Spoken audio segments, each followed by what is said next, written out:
just eat it as slightly different from what they are. We talk, you see, names are not normal.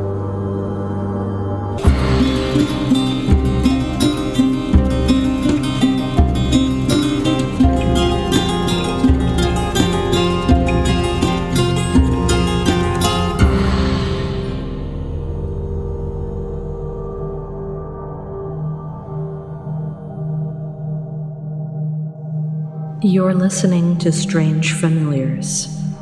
True stories of the paranormal, cryptids, hauntings, the occult, mythology, UFOs, folklore, weird and forgotten history.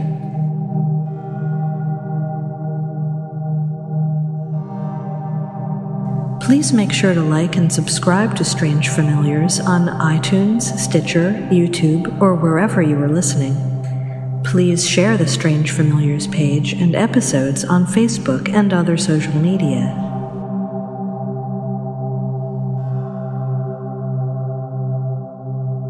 If you have experienced something strange, or if you know a story you would like us to cover, email strangefamiliarspodcast@gmail.com or find us on Facebook, facebook.com/strangefamiliars, and of course, strangefamiliars.com. Happy holidays, everybody.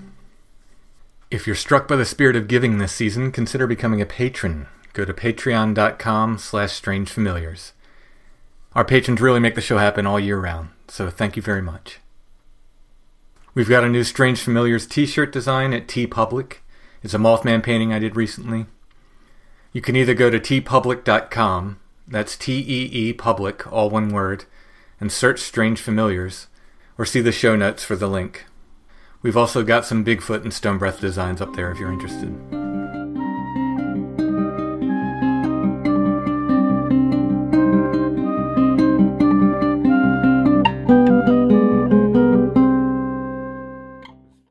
So this episode we're going to be talking about Christmas folklore. I've always loved the sort of darker side of Christmas, all its connections with ghosts and the supernatural and the old religions. Christmas folk traditions are strong in America, particularly in the rural regions, and often harken back to pre-Christian winter celebrations.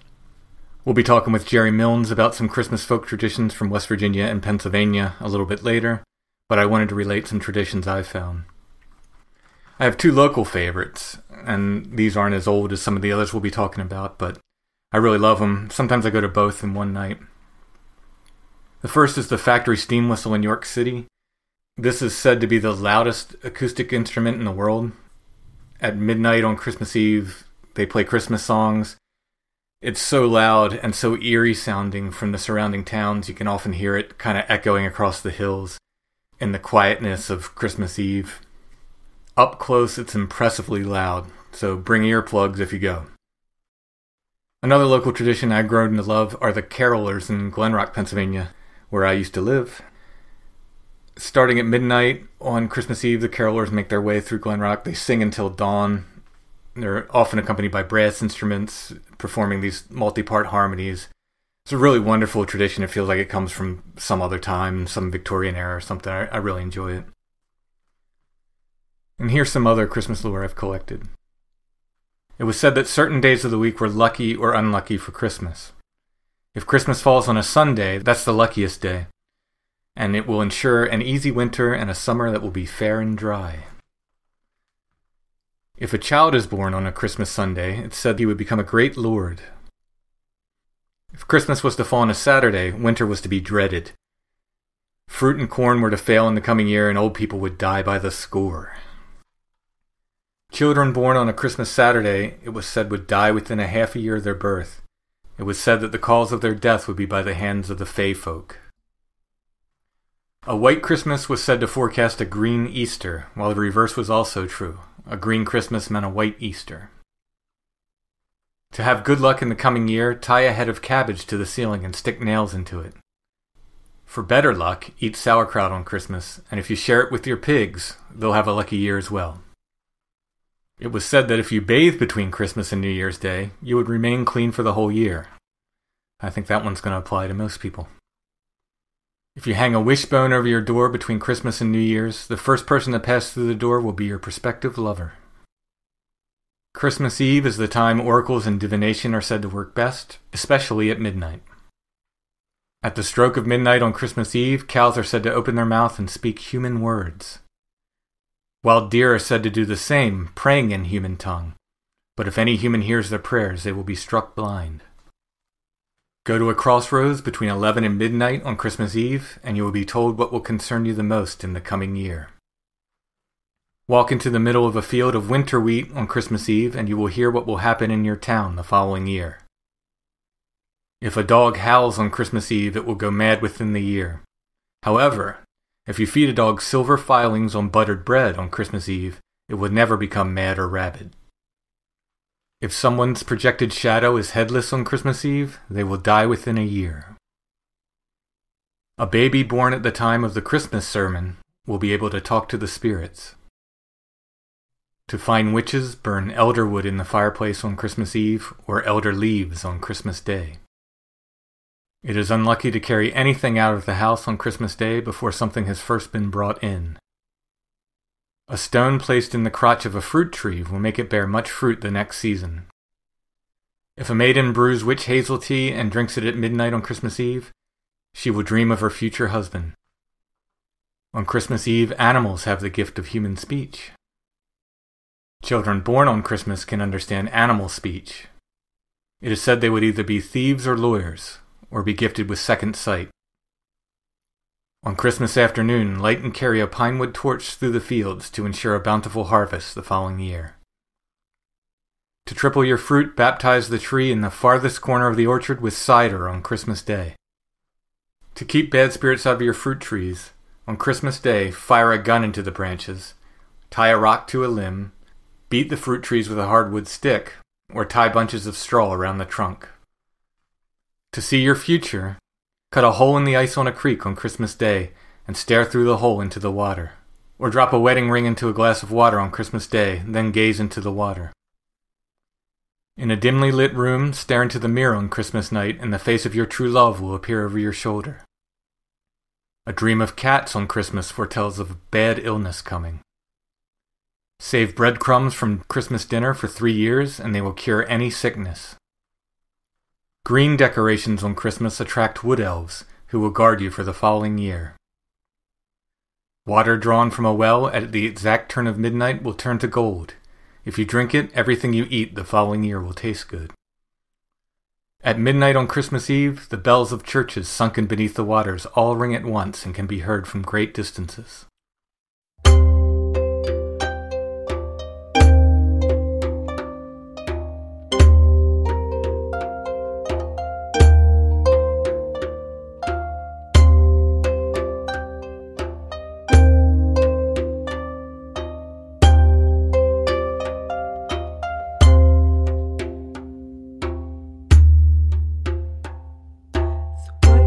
As the snow he stood upon, as quiet as the night, no cross between the horn to shine, but shining nonetheless, like a spider web in moonlight, or like the moon itself. He shone in forest and in field. Oh, let his runs be blessed. For rough and rowdy hunters with arrows and strong bows would put a point into his side, all for to boast and brag. But light as snow, he ran like wind, and red blood never stained the bright white snow, the shining the snow-white ghost, white stag.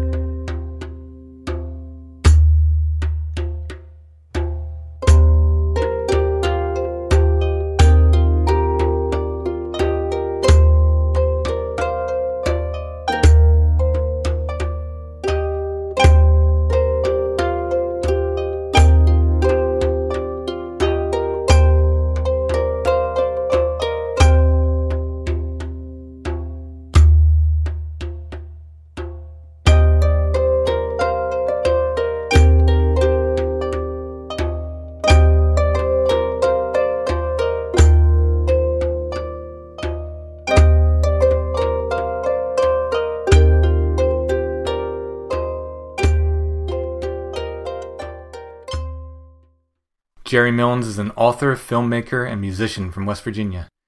Gerry has collected a lot of really interesting Christmas folklore, which is in his various books and films. It was a real treat for me to talk with him, as I've enjoyed his books, films, and music for years.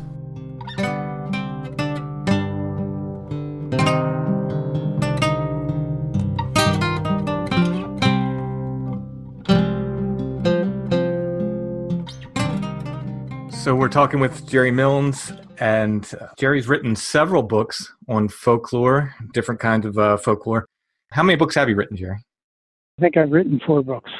So I have Play the Fiddle, and I know you did the Signs, Cures, and Witchery. What are your other books? Published a book of children's folklore a long time ago called Granny Will Your Dog Bite. Just things I collected, and I published a book of folklore for the Augusta Heritage Center. And you work closely with Augusta Heritage, don't you?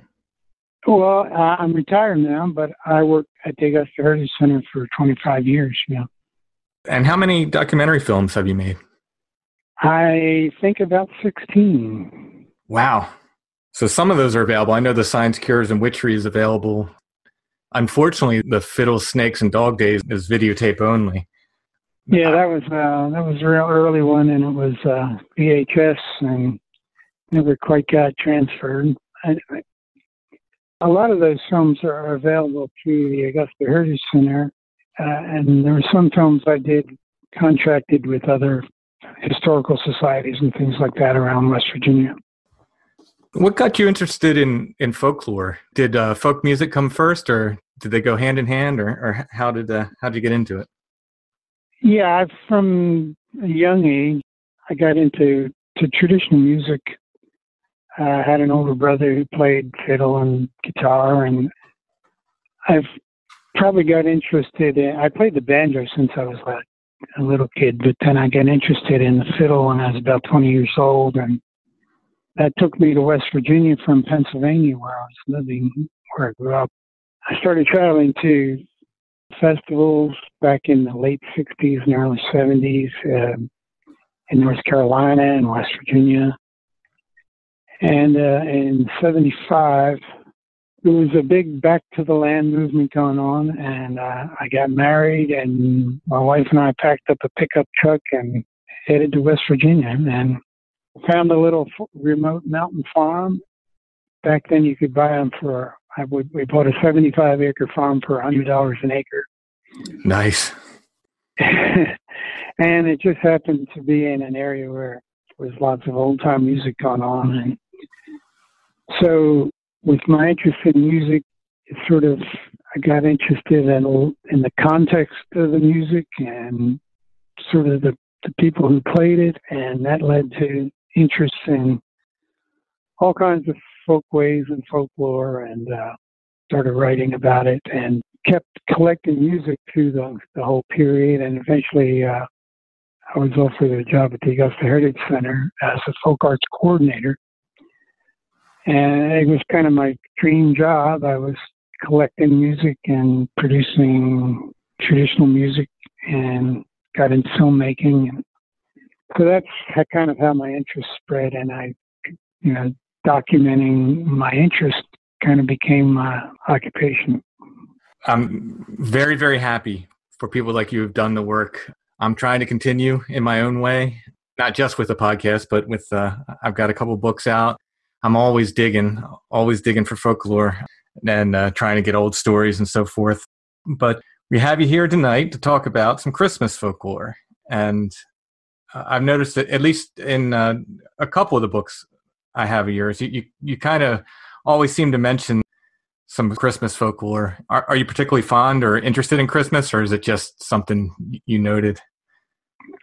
Well, I think it came up through my interest in music. I started learning tunes like Old Christmas Morning, and I remember living on that remote farm that I mentioned. I had an old neighbor who, one day we were talking about something or other, and I guess Christmas came up, and he said, my people always didn't use this new Christmas. They always used that old Christmas. And, I asked him, well, what are you talking about? What's Old Christmas? And I knew the tune, but I never had an explanation for what it was.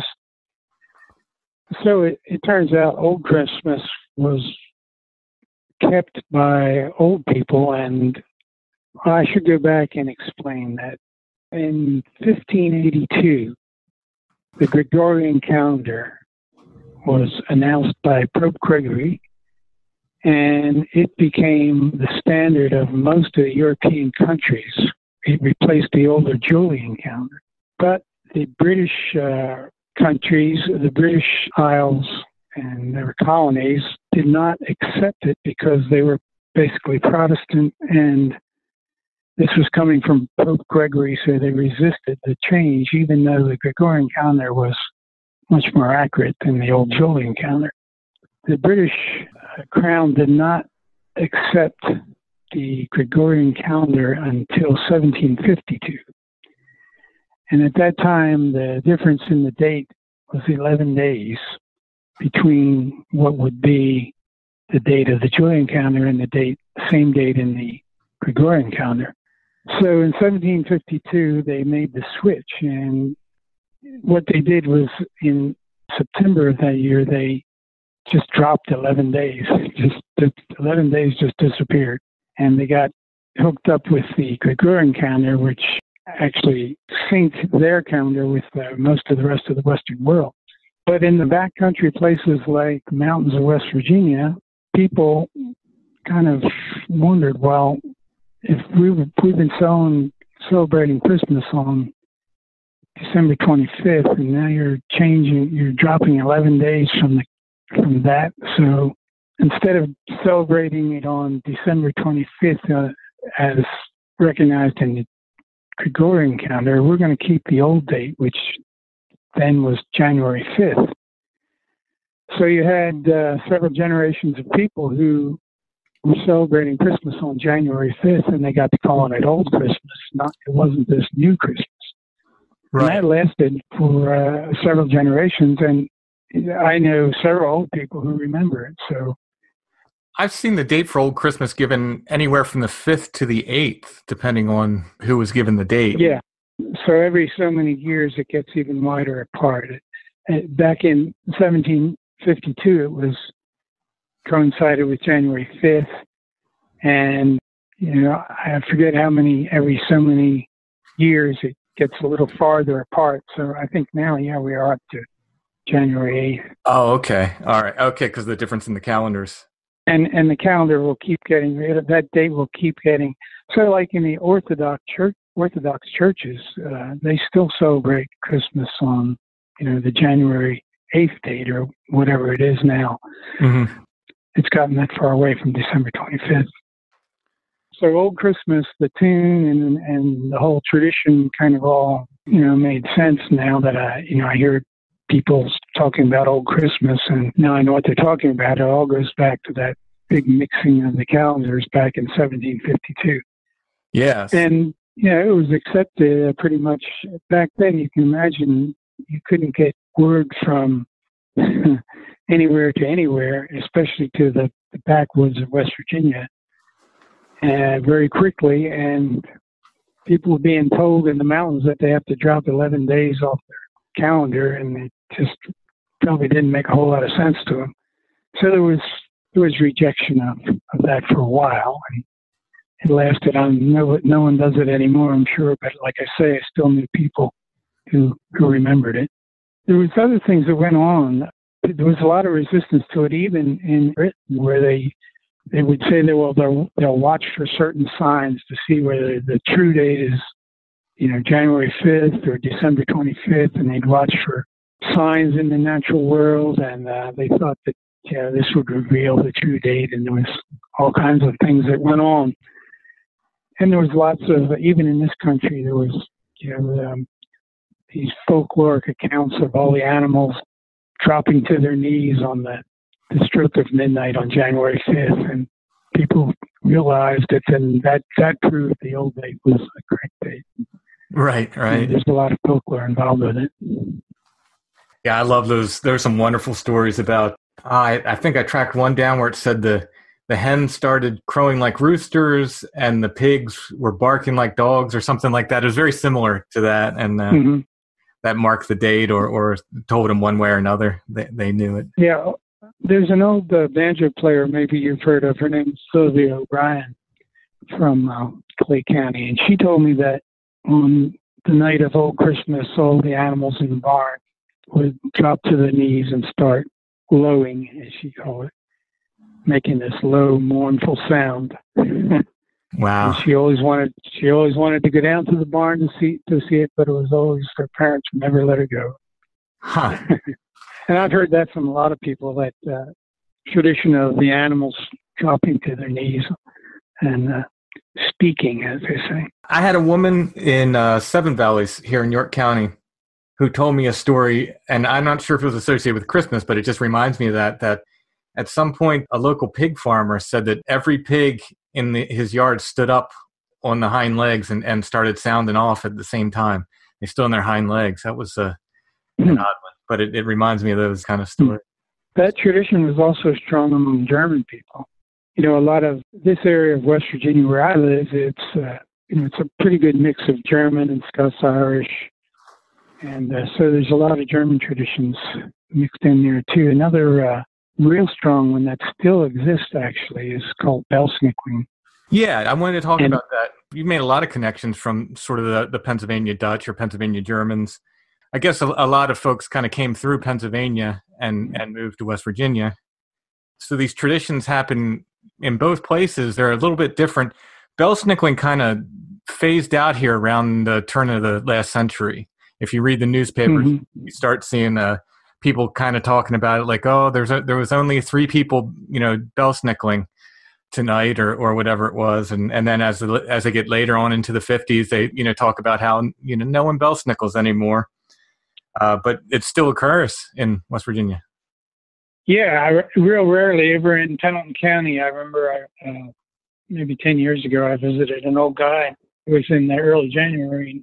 He said, well, I had some Belsnicklers here a couple nights ago.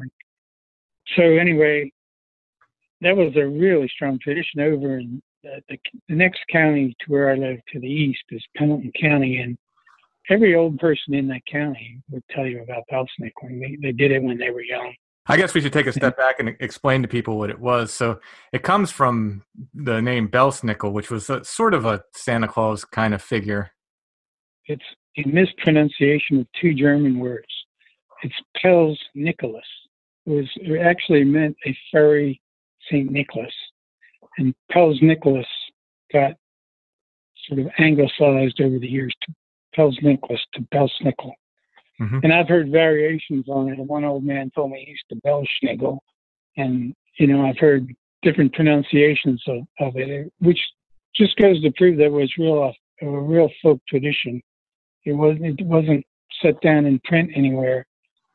So the pronunciation of the word even was just varied from place to place. Sure. And it became sort of a verb as people really kind of dressed up and they would go from house to house.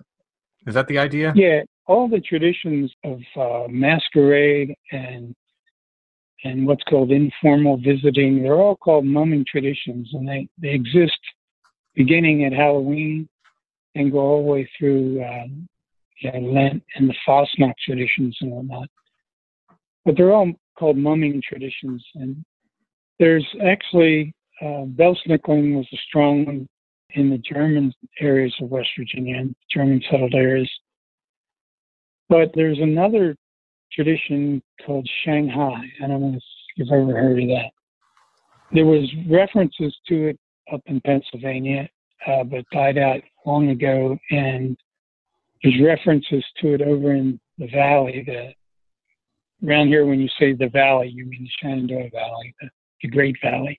And there was a fellow who did a lot of research on those mumming traditions over in the valley. He concluded that the Shanghai tradition was a Scots-Irish tradition, where bell-snickling was a German thing. Now, I had an old man tell me who used to do Shanghai. It was another thing that, the 80, 90-year-olds that I used to know, they all remember these things. But Shanghai was a tradition where you dressed up in masquerade, and it was all done on horseback. And you rode farm to farm, and it was sort of like the other visiting mumming traditions where you were given treats and you were dressed in masquerade and people tried to guess who you were and whatnot. There's also a fiddle tune in West Virginia called Shanghai, which I've learned years ago from Burl Hammonds. And I don't know if it's related to the Shanghai tradition or not, but both counties, Burl Hammonds lived in Pocahontas County, and 2 counties that surround that county, there was Shanghai traditions going on. Down in Greenbrier County, West Virginia, there's still a Shanghai parade every New Year's Day where everybody dresses up in all sorts of masquerade and walks down the street. Nobody knows why they do it. Is that the parade that's in the Science, Cures, and Witchery film? Yeah. Okay, yes. There's some footage of that if people want to check that out. Right. Yeah, that was really interesting. I have a theory about where this word Shanghai comes from. If it is a Scots-Irish tradition rather than German, and that seems to be the case, but nobody knows where the word Shanghai could have come from. It doesn't make any sense in the Shanghai sailor kind of reference. Doesn't make any sense as any reference to the Asian city, the Chinese city.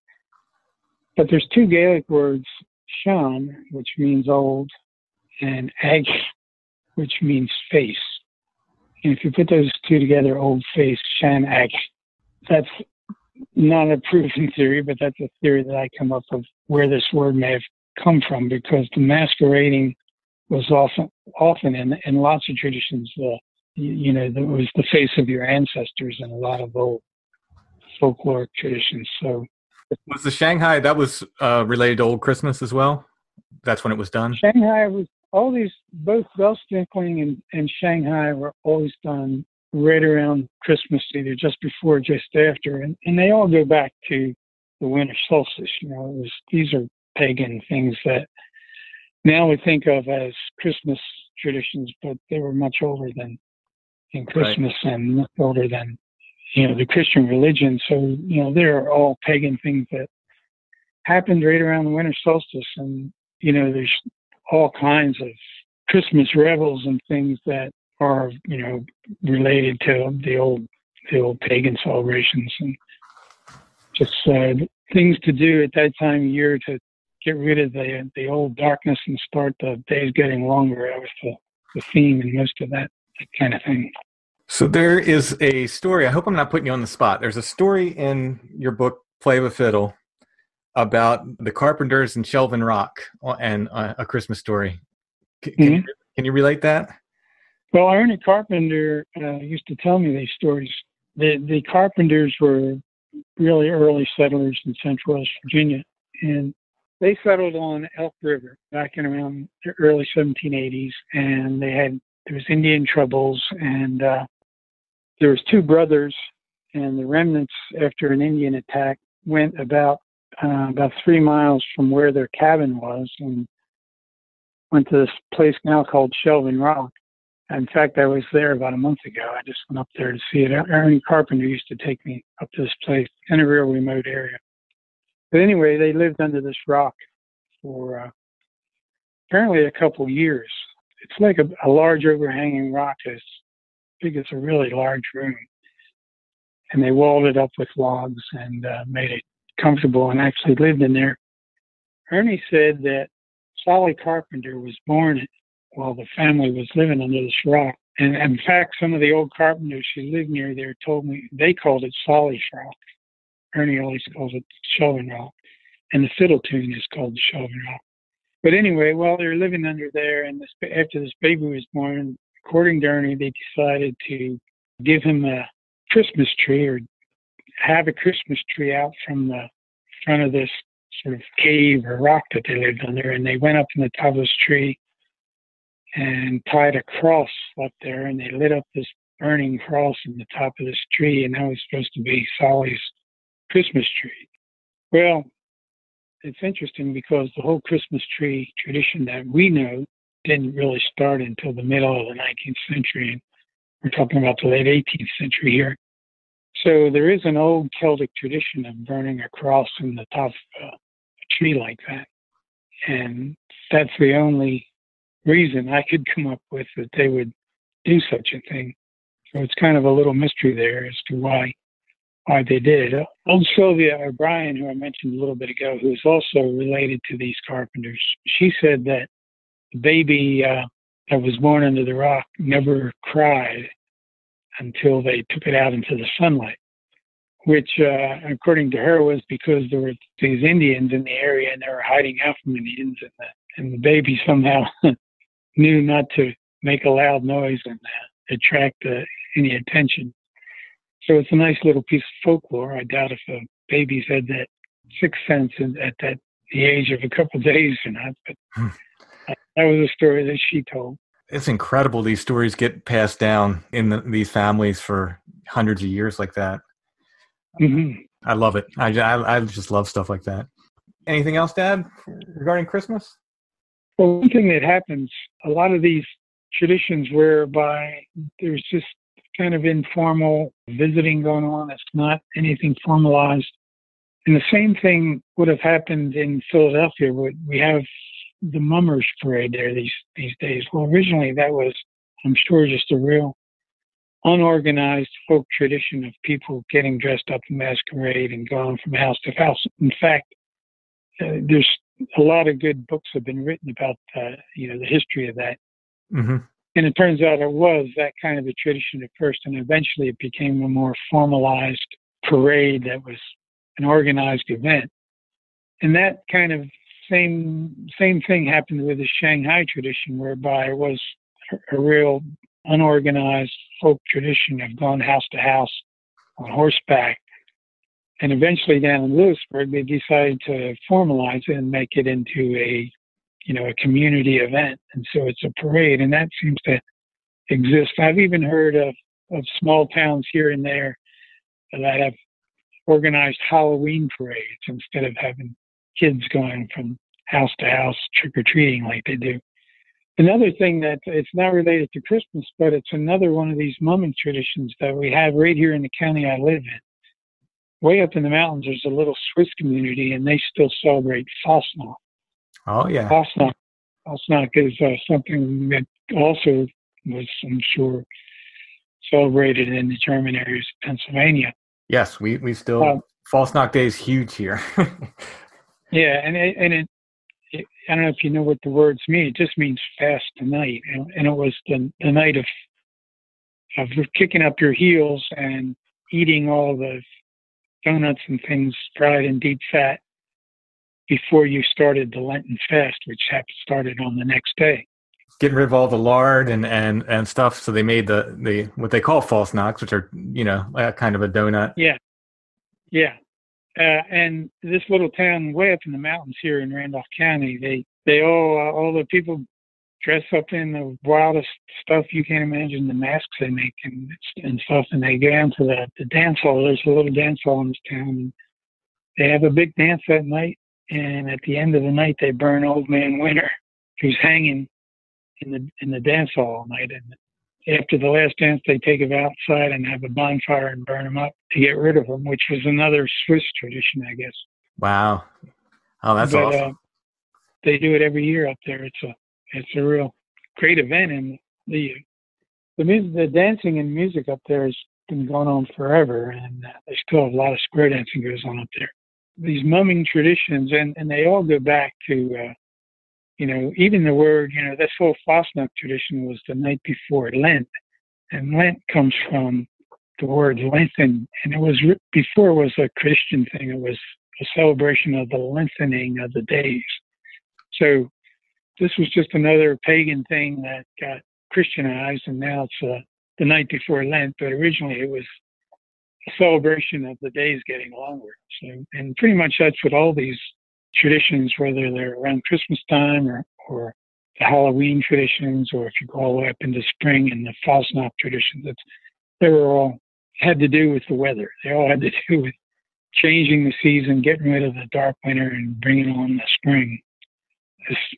And whatever they could do to help that along is what the traditions were all about, I think. We don't feel the impact of the seasons the way we used to. When everyone was farming or hunting or you really felt the impact of the seasons. And I can see where marking them like that would become these huge festivals or these, I have to say, I lived on a real remote farm. It was way off the grid. And when you live like that, the daylight is really precious. You get up in time to take advantage of it. And living like that, even in that, with all we did have a lot of modern conveniences compared to what people had in prehistory. But even then, you really noticed the weather and appreciated the weather much more than you do in modern life. Oh, yeah. Well, where's the best place for people to get your books? Is it, I know that they're on Amazon, but is it better to go through Augusta Heritage or what's the best place for it? My books, just go to Amazon or wherever. And for any of the films, you go to the Augusta Heritage Center, I produced a lot of CDs of West Virginia traditional music, and they're all at the Augusta store. Do I have a CD of dulcimer music you did? Yeah. Okay. Probably. That was a kind of a discovery I made when I started researching traditional music. There was a lot of old traditional dulcimer players in this one area down where I used to live, and it was kind of surprising to me because I'd never met old-time people playing dulcimers, and there was a whole bunch of them around there. So I made a film about some of the ones too, who were real traditional players. They didn't come by it through the folk revival or anything like that. It was just family traditions. I will have to check that out because I absolutely love dulcimer. It's underrated folk instrument, I think. And really has its roots in the Middle Ages. It's a true kind of medieval instrument that somehow survived. I was reading somewhere, they said they think it probably because of Appalachia, really. I think that the dulcimer as we know it had kind of died out in Europe and it was sort of rediscovered in Appalachia. Yeah, it's a German instrument. It was modified some. If you go up in the old museums up near you in eastern Pennsylvania, if you go to the Mercer Museum, you can see the old German versions of the Appalachian dulcimers. They looked a little different, but they're unmistakably the same instrument. And the way you can tell is that fret system. It's a diatonic fret system rather than a chromatic system.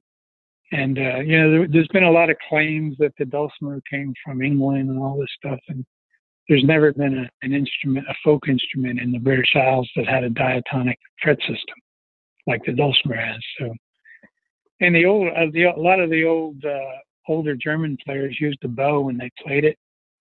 And I've met old people in West Virginia who remembered, that their fathers using the bow to play the dulcimer. Oh, wow. That kind of thing. That's awesome. I'm going to put a link to Augusta Heritage and to your books on Amazon for everybody to see. Thank you so much, Gerry, for coming on. This has been a real treat for me. Sure. Thanks for all the work you've done collecting this stuff. This stuff is a treasure for me, and I absolutely love it. It's just thrilling for me that these stories exist and that folks like you collected them, kind of saved for future generations. It's awesome. Thank you. Well, thank you. I really enjoyed talking about it. So, thanks.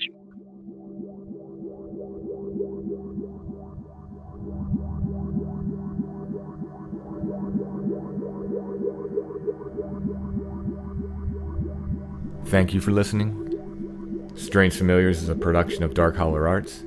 Music, books, art, podcasts, and more. darkhollerarts.com. Intro and background music is by Stone Breath. Go to stonebreath.bandcamp.com for more.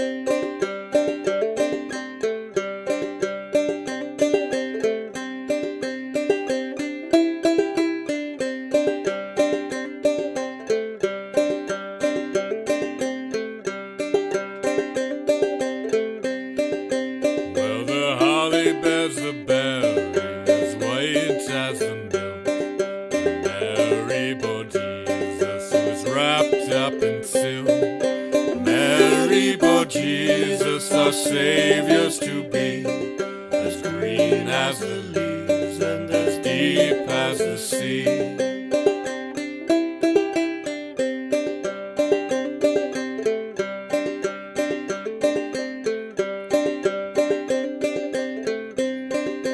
Well, the holly bears the berry, and what a wondrous sight, and Mary bore Jesus upon Christmas night. Mary bore Jesus who hung upon a tree, and flowers ever on for you and for me.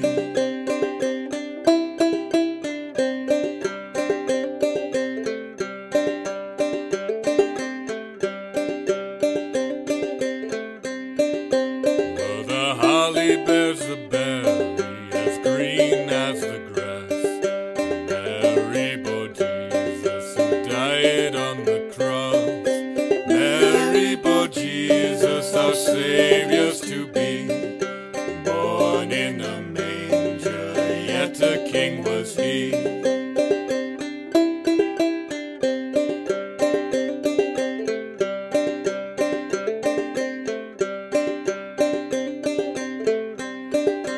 Well, the holly bears the berry, as black as the coal, and Mary bore Jesus who died for us all. Mary bore Jesus who hung upon a tree, and he is our king and she is our queen.